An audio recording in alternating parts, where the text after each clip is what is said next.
It's a big, noisy universe of stocks out there. Welcome to Goodbye or Goodbye. Our goal to help cut through that noise to navigate the best moves for your portfolio. Today we're taking a look at attractive and cautious cyclical names within the mid-cap space. I'm here with Joshua Wein. He's Hennessy Fund's portfolio manager. And let's get to the stock that you like here, first of all. It is Brinker International. EAT, appropriately enough, is the ticker. Owner of Chili's, Grill and Bar, Maggiano's, Little Italy. The stock has had a pretty monster run over the past year, up some 180% and trading near a record. So let's get to why you like it here. You say it's a strong operator of those various chains. Tell us kind of how you look at that. Yeah, it is. So certainly in the last few years and prospectively as well, growing, margins, operating margins and net margins. So we like to see that. Certainly, the restaurant space right now is challenged, food inflation and muted customer demand, but they're continuing to operate the way that that they're known to. We hear a lot about TGI Fridays and Denny's and other operators that are having a real hard time of it. So it's good to see that, it's kind of business as usual at Brinker. And it's interesting because there is sort of this value proposition for diners, right? Maybe if they're trading down to something like this. Exactly. That is working for them too, potentially. So you talked a little bit about the margins, free cash flow generation, which I know is also something that you look for in your investments. Sure. I mean, it's certainly a company can be growing and profitable and maybe not generating free cash flow. So there's some debt on the balance sheet, and it's certainly more than manageable, because of the free cash flow generation. What we're looking for primarily with a name like this, it's in our Hennessy Cornerstone Midcap 30 fund. We're looking at earnings growth, valuation, and stock price momentum. And so first and foremost, we just put the name in the portfolio in the last month or so, and it exhibits all three of those qualities. So let's get to the valuation one, because given that we've seen that big run, you don't automatically think, oh, the stock looks cheap right now. So how are you valuing it, and is it because the earnings have also been growing? Sure. Yeah.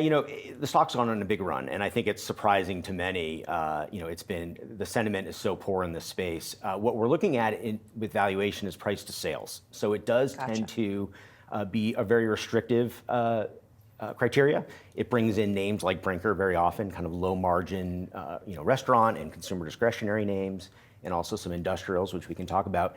But yeah, it's not maybe as cheap as it might have been a few months ago. It's gone on this big run. What we're looking for with stock price momentum is to not to be the first one to the party. We want some confirmation, I suppose, that it's a good party, and so people have caught on. We don't want to catch a falling knife. We don't want to sit on dead money for too long. So, we'd rather buy a little bit late than to sit on something for, early and for a long time. Right, and I've heard a lot of people talk about the fact that momentum has been sort of the thing that has worked very well this year so far. So let's talk about the risks here potentially, and it's sort of the macro factors that could weigh on casual dining, I guess. Right, yeah, I think the big factor that got us to this place where a lot of restaurants are struggling is food inflation. It's been tough. I mean, people talk about McDonald's all the time for the reason that it's not what it used to be in terms of price point. So, and the same goes for a Brinker or an Applebee's or anyone. So I think if food inflation could stall somewhat, it would give time for the average person's earnings to kind of catch up. So I don't see food deflation coming anytime soon, but certainly we could maybe have some time for people's wallets to catch up to the reality of eating out now. Yeah, well, we'll keep an eye on this one. The stock that you do not like as much is Oshkosh. Now, this stock has kind of gone sideways this year. Yeah.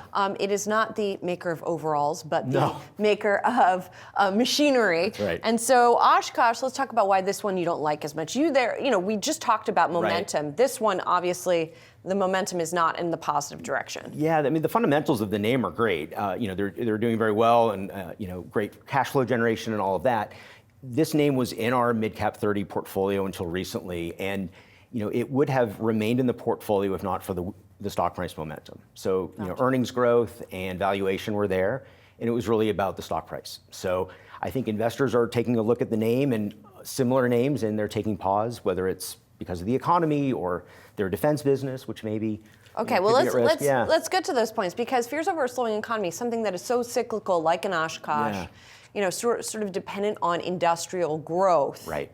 Is that sort of where those fears are centered? Yeah, I mean, a lot of their customers are municipalities buying fire trucks, which they make, or ambulances, or an industrial company buying a forklift. So, they are certainly at the center of what's going on with capital spending. And certainly anytime there's fears over a slowing economy, these names will take it on the chin, at least for a moment. I wonder that now that you say that, is there also a concern that this sort of federal government level desire to cut spending is going to trickle down to those more local levels? That's been the fear, and I think it's a very real fear, just in the sense that the stock price action in the last week or so for defense contractors has been quite dramatic.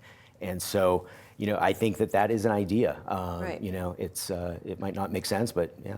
Yeah, so their defense business, you talked about fire trucks and things like that from municipalities. What does their defense business look like, and what could be potentially under threat there? Yeah, I mean, they're making, kind of specialty vehicles that enable, rocket launchers and transporting troops and all of that kind of frontline type equipment. And I mean, when we talk about spending cuts in the federal government, a lot of that, can lead to the military, and it's kind of the most visible to the average person. And right or wrong, I think that is something that's being looked at, and other things as well. But certainly people, kind of, no pun intended, shoot first and ask questions later. Right. And, we'll see. Yeah, and in this administration, which has also taken a sort of less wants less engagement on the geopolitical stage, potentially, as well. So let's talk about what could go right for Oshkosh, and that's, could reignite maybe because it's been battered down. Right. Yeah, I mean, I think people are coming to grips with what may or may not happen in the next administration. For us at Hennessy, it would be about stock price momentum in terms of bringing that back into the portfolio. We would need to see continued earnings growth and valuation. Those are right now in place, so it would really be about momentum. Gotcha. The 3 and 6 month price momentum have not been there. So. And as you said, Brinker is in the Hennessy Cornerstone Midcap 30 fund, and you guys recently took Oshkosh out. We did. Okay, Josh, thank you so much. Thank you, Appreciate Julie. it. And thank you for watching Goodbye or Goodbye. We'll be bringing you new episodes at 3:30 p.m. Eastern.